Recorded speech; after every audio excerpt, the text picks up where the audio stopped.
सौभाग्यशाली है कि पूनिया जैसे जनरल सेक्रेटरी साहब हमारे को मिले।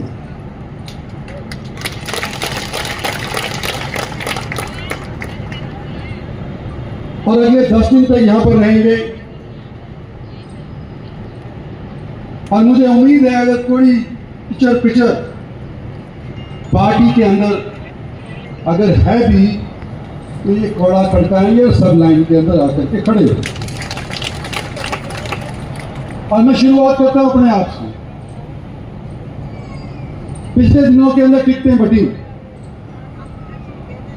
और मुझे 50 साल हो गए टिकटें बटते हुए देखते, 50 साल हो गए इलेक्शन लड़ते, 50 साल हो गए अंदर की बात हमारे भाईजान मीडिया वाले किसी न किसी तरह से सुलहत निकाल करके और उसके पर लगा करके उसको ऐसा उड़ा देते हैं कि लोगों के जहन के अंदर जा करके जग जाती है। वास्तविकता कुछ और है। लक्ष्मण सिंह को किसने टिकट दिलाई? पार्टी ने। लक्ष्मण सिंह का दफ्तर किसने खोला? इंद्रजीत सिंह ने। और लक्ष्मण सिंह को 29,000 वोटों से किसने जिताया? आप लोगों ने जिताया। आप लोगों के सहयोग के बिना आज के दिन लक्ष्मण सिंह यहाँ पर से एमएलए नहीं हो। लेकिन मीडिया के अंदर ऐसी कि जैसे मेरी और लक्ष्मण सिंह की तू मैंने हो। गलत। 16 आने सरासर गलत। मीडिया में यह भी है कि लक्ष्मण सिंह और वंदना पोबली के बीच के अंदर तू मैं है, यह भी गलत। आज प्रधान ये है, हम सब विनीता वंदना पोबली के नीचे काम करना है क्योंकि तो जिले की पार्टी अध्यक्ष ये है, चाहे मैं मंत्री हूं तो कोई एमएलए हूं। और ये हमारे पुराने सारे साथी जो पार्टी के पदाधिकारी रह चुके हैं, हमारे प्रधान रह चुके हैं, जनरल सेक्रेटरी रह चुके हैं, सतीश कोड़ाकर, इसके ऊपर भी जिम्मेवारी बढ़ती है। एक जमाने के अंदर जब ये प्रधान हुआ करते थे तो निवाड़ी के अंदर किसी के कार्यक्रम के अंदर जाने से इनकार कर रहा था कि भाई मेरी बनती नहीं है, जिसको मैंने टिकट दिलाई वही मेरे को गाली बकता है, इसके मैं क्यों बुला रहा है मेरे को। लेकिन ये मेरे ऊपर रोज सुबह शाम खड़ा होकर कि जी एक बार के आकर के आप भाषण देगा। पार्टी के लिए समर्पित है। जो साथी यहाँ पर बैठे हुए हैं मैं मानता हूं कि सारे के सारे पार्टी के लिए समर्पित हैं। तो यही नहीं, आप लोगों को वोटर नहीं मानता, मैं आप लोगों को कार्यकर्ता मानता हूं। और आज जो आप करेंगे और मेरी बात और हमारे साथियों की बात जो आगे ले जाएंगे वही असर डालेगा हार का और जीत का। अंतर बहुत थोड़ा होता है कि हम यहाँ भाषण कर दें कि हम 50,000 से जीत जाएंगे, कोई इलेक्शन छोटा नहीं होता।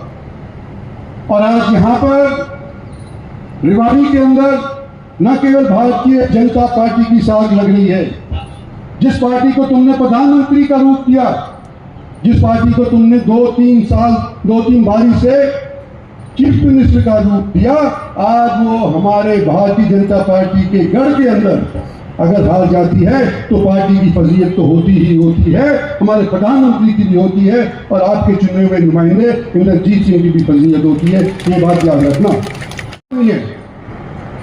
मुझे इस बात से ये मतलब है कि मैं अपना पुराना इतिहास देखते हुए राजनीति का अगर भविष्यवाणी कर सकता हूं तो ये कर सकता हूं कि गुड़गांव के अंदर आज के दिन सबसे ज्यादा पैसा हरियाणा सरकार के लिए उत्पन्न होता है। 60%, 65% राजस्व प्रदेश का गुड़गांव से जाता है, लेकिन गुड़गांव की डेवलपमेंट ठीक ढंग से नहीं हुई। जो लोग सत्तासीन थे उस दौरान और जिसके अंदर मैं भी दोषी हूं, मेरी बात नहीं चली सिरे, जमीन को काटा बेचा, नए सरमाएदार बना दिए, डेवलपर बना दिए, लोग वंचित रहे। आज जिस तरह से डेवलपमेंट गुड़गांव के अंदर हुई थी, मैं नहीं चाहता कि रेवाड़ी के अंदर हो, क्योंकि अगला निशाना इसका सरमाएदारों का रेवाड़ी के ऊपर आने वाला है। कुछ लोग कहते हैं कि रेवाड़ी के बीच के अंदर और गुड़गांव के बीच के अंदर हम केएमपी के ऊपर 5 शहर बना देंगे, नए शहर बना देंगे। किसको फायदा होगा भाई? डेवलपर्स को फायदा होगा, सरमाएदारों को फायदा होगा, जमीन काट करके जो बेचेंगे उन लोगों को फायदा होगा। इसका कोई फैसला अभी तक नहीं हुआ है हरियाणा सरकार के अंदर। और मेरी अगर तकलीफ सुनी गई तो ये 5 साल में 5 शहर यहाँ पर नहीं बनने दूंगा। ये प्रधानमंत्री तक बनने का है। और क्यों नहीं बनने दूंगा? कि गुड़गांव के बीच के अंदर और जो नया गुड़गांव बनने वाला है रेवाड़ी, इन दोनों की हथेलियों के अंदर नींबू की तरह से हमारी जमीन को निचोड़ लिया जाएगा। पानी नहीं है हमारे पास, बिजली नहीं है हमारे पास, और नौकरी भी आज के दिन मिल रही है। गुड़गांव के अंदर जाके देखो, गुड़गांव के इर्द गिर्द कौन जा करके बच रहा है? कोई यूपी का आ रहा है, कोई बिहार का आ रहा है, कोई कहीं का आ रहा है, पर हमारे लोगों को तो जगह ही नहीं मिल रही, नौकरी मिल रही। हालांकि ये भारत सरकार के निर्देश के ऊपर हरियाणा सरकार को ये कानून पारित करने को मजबूर किया था कि हरियाणा के अंदर 1/3 नौकरी किसको मिलेगी? हरियाणा वासी को मिलेगी। मिली? नहीं मिल पाई। मैं आज आपसे कह रहा हूं कि हमारे 3 एमएलए यहां बैठे हुए हैं, हमारे प्रभारी बैठे हुए हैं, हमारी जिला प्रधान बैठी हुई है, भूतपूर्व प्रधान बने हैं, और थोड़े बहुत वोटों से ये सुनील हार गया था, ये नहीं बैठा। हार जीत भगवान के हाथ के अंदर है। कई लोग टिकट मांगते हैं, एक को मिलती है। मैं अपना उदाहरण देता हूं, मेरी बेटी ने 3 बार टिकट मांगी, नहीं मिली। लेकिन क्या सुनील के लिए उसने काम करना बंद कर दिया? क्या लक्ष्मण सिंह के लिए उसने काम करना बंद कर दिया? और तो और काफीवास के लिए क्या उसने काम करना बंद कर दिया? कि बैठे गवाह कि तीनों बार आरती ने पार्टी के लिए काम किया, उसको पार्टी के लिए नाम दिया और मंत्री बना दिया। आज मैं यूं कहता हूं आप सभी से, यहां बैठे हुए लोग, चाहे स्टेज पे बैठे हो चाहे नीचे बैठे हो, 3 साल 3.5 साल हमारी सरकार अभी है, हरियाणा में भी है, देश के अंदर भी है। क्या आप समझते हो कि अगर कोई क्रिटिसिज्म आता है हमारी पार्टी का या हमारी पार्टी के किसी पदाधिकारी का, तो कांग्रेस को जिता करके वो सुन हो जाएगा? कौन सुनेगा कांग्रेस की जब हमारी सरकार है? कौन सुनेगा मुख्यमंत्री जब हमारी सरकार है? कांग्रेस ही आकर के भौं करके चले जाएंगे। लेकिन सिद्धि अगर चाहते हो तो हमारी पार्टी के आपको जिताना पड़ेगा, चाहे वो ये बैठी हो, पीपल बैठी हो, या यहाँ पर आदमी लोग जो पार्टी की टिकट के ऊपर पार्षद के तौर के ऊपर लड़ रहे हैं। और आपने देखा है, इसने काम किया है। पिछले दिनों 10 साल पहले इसी पोजीशन के ऊपर जीत हुई थी, और ये 2, 4, 5 साल कार्यरत थी। तो मैं आज आपको यूं कहना चाहता हूं कि भाई, आप लोग अगर रेवाड़ी को स्वच्छ चाहते हैं तो आप हमारी पार्टी को जिताओ, हमारी चेयरमैन को जिताओ। और अगर भरोसा नहीं है, अगर क्रिटिसिज्म है कि भाई आकर के भाषण ले जाते हैं, बड़ी बड़ी बात कह जाते हैं, और फिर बाद के अंदर उनको ढूंढने जाओ, ठन ठन गोपाल मिलता ही कोई बंदा ना काम कर देता है। मैं आज स्टेज के ऊपर इन मीडिया वालों के सामने कहता हूं कि रेवाड़ी की तुम ये चेयरमैनी और ये हमारी मेजोरिटी बना करके दो। हर मीटिंग के अंदर तो नहीं, लेकिन साल के अंदर 5-6 मीटिंग के अंदर मैं खुद उपस्थित होऊंगा, ताकि यहाँ के पानी की समस्या खत्म हो, ताकि यहाँ पे बिजली की समस्या खत्म हो, और कोई करप्शन नाम की चीज कने नहीं फटके हमारी पार्टी के और हमारी पार्टी के उम्मीदवारों को। इस चीज के लिए आज के दिन सहयोग मांग रहा हूं।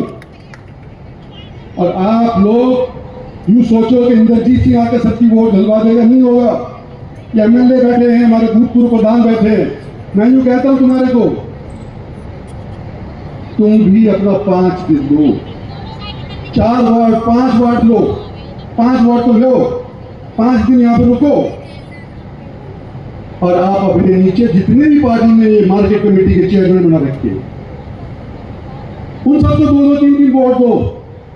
और इसके लिए आप लक्ष्मण सिंह जी बुनियादी अभिनति ड्यूटी लगाओ कि जो व्यक्ति आज के दिन पार्टी की तरफ से मुनाफा क्या स्थान तो नहीं, लेकिन इसका स्थान जो प्राप्त करे हुए है वो आज के दिन अपने इन 10 दिनों में से कम 1 हफ्ता रेवाड़ी के अंदर दे या धारोड़ा के अंदर दे। हमारे को इनमें से कोई सा भी इलेक्शन नहीं हारना है, और जीतना भी है नीरी करके नहीं जीतना, हमें जीतना है, बुलंदी से जीतना है। और वो सब जीते जाएगा जब मैं भाषण देके जाऊंगा जब नहीं जीता जाएगा, जब आप लोग अपनी बात, मेरी बात, उनकी बात को आप जन जन तक पहुंचाएंगे। और कौन खड़ा होगा वो पोलिंग बूथ के ऊपर? सवाल तो ये है, तो दिनेश बंसल जी आप तो खड़े नहीं हो पाते, मेरी उम्र के हो गए, पर आप छाया में बैठ जी,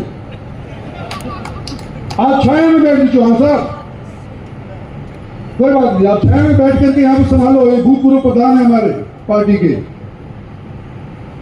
और छाया में बैठ करके जो नए पट्टे जो हमारे साथ लगे हुए हैं, जिनको पार्टी ने अध्यक्ष बनाया है, पदाधिकारी बनाया है, जिसको चेयरमैन मार्केट कमेटी का बनाया है, किसी और चीज का की उम्मीद है, उन सबको मैं कहता हूं कि मैं अपनी चील वाली गिद्ध वाली निगाह नहीं, चील वाली निगाह से देखूंगा दूर तक, चाहे मैं यहाँ पे हूँ या ना हूँ, कि कौन काम कर रहा है और कौन काम नहीं कर रहा है।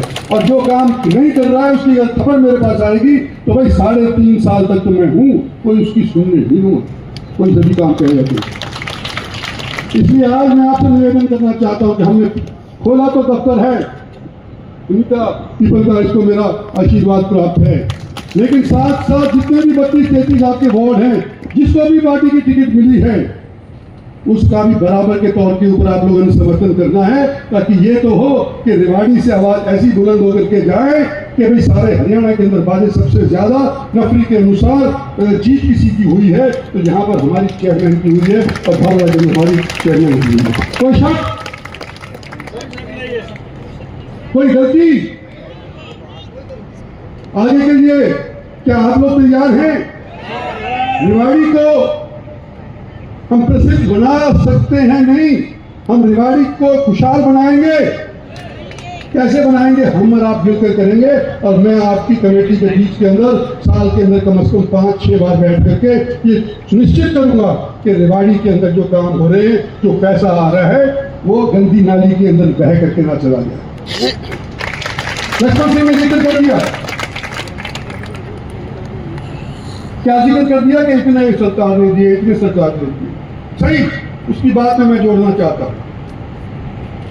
हमारा गंदा पानी रेवाड़ी का कहां जाता है?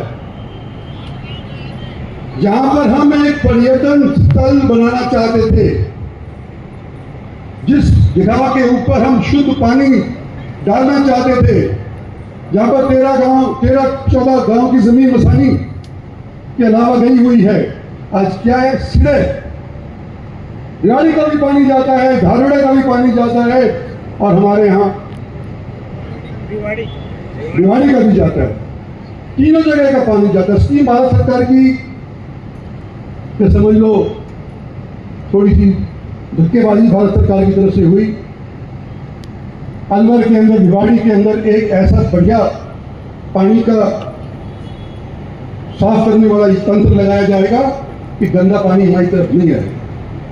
ये गडकरी साहब की मीटिंग के अंदर भूपेंद्र यादव थे वहीं पे, राजस्थान के चीफ मिनिस्टर थे वहां पे, इंद्रजीत सिंह थे वहां पे, और हमने ये तय किया कि अप्रैल तक इसी साल जो राजस्थान से गंदा पानी आएगा उसके लिए यहाँ पर वो तंत्र चालू होने के बाद एक गंदा पानी की बूंद यहाँ पर नहीं आएगी। ये फैसला हुआ है, और हो सकता है कि अप्रैल की जगह मई नहीं हो जाए, लेकिन काम पूरा होने तक मेरे ख्याल से आपको सब्र करना चाहिए, ज्यादा टाइम नहीं लगेगा। दूसरा, सूरज हमारा भी जाता है, रेवाड़ी का इलेक्शन है, हमारे सूरज के वास्ते अभी मंजूर हुआ है, जो इन्होंने कहा है 92 करोड़ रुपया रेवाड़ी की सूरज लाइन नहीं मिलेगी, ताकि आपको गंदगी पानी से और सूरज का काम हल हो जाए। ये ऑलरेडी मैं अनाउंसमेंट नहीं करनी कर रहा, ये ऑलरेडी हो चुका है, हरियाणा सरकार की तरफ से मंजूरी हुई है। और मसानी का जितना भी गंदा पानी है, सैकड़ों